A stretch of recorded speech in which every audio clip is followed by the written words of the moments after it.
इस वक्त हम मेजर अज़हर शहीद के वालिद साहब के साथ मौजूद हैं। उनसे बात करेंगे कि आज के दिन के मुनासिबत से जब शहीदों को याद किया जा रहा है तो इनके क्या जज्बात हैं।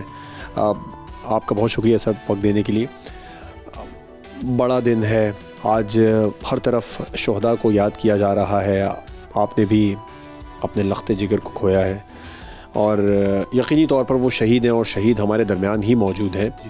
लेकिन जब अपने किसी भी प्यारे को खोने का दुख, इससे बड़ा कोई दुख नहीं है, लेकिन शहादत का जो रुतबा है वो उस पर हावी आ जाता है। तो क्या जज्बात हैं आपके आज के दिन के हवाले से? बिस्मिल्लाहिर्रहमानिर्रहीम। मेरा बेटा मोहम्मद अज़हर जो है वो शुरू से ही आर्मी में जाने के लिए बहुत वो कोशां था। उसने तालीम हासिल की। तालीम हासिल करने के बाद उसने मुझे बताया भी नहीं और वो बताया कहता है कि मैं जो है ना आर्मी में जाना चाहता हूँ। तो मैंने बोला कि बेटा मुझे बताओ, मैं उसका बात कर लेता हूँ। तो बेटे ने बोला अब्बू मैं जो ना सिलेक्ट हो गया हूँ। मैंने कहा यार वेरी गुड, सिलेक्ट हो गया। और सिलेक्ट होने के बाद उसने अपनी ट्रेनिंग की।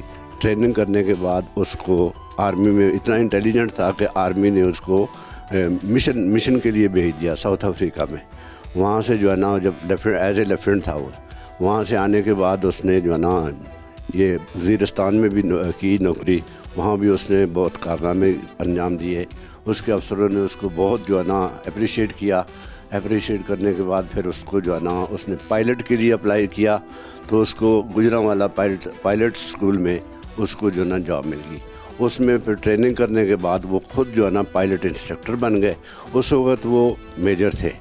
तो एज ए मेजर उसने बहुत सारे लोगों को पायलट ट्रेनिंग दी।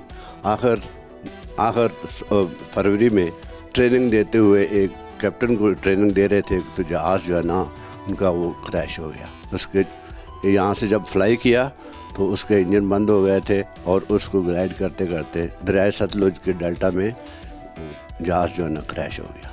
उसमें बेटा जो है ना शहीद हो गया। सब्सक्राइब करें और बेल दबाएं ताकि कोई खबर रह न जाए।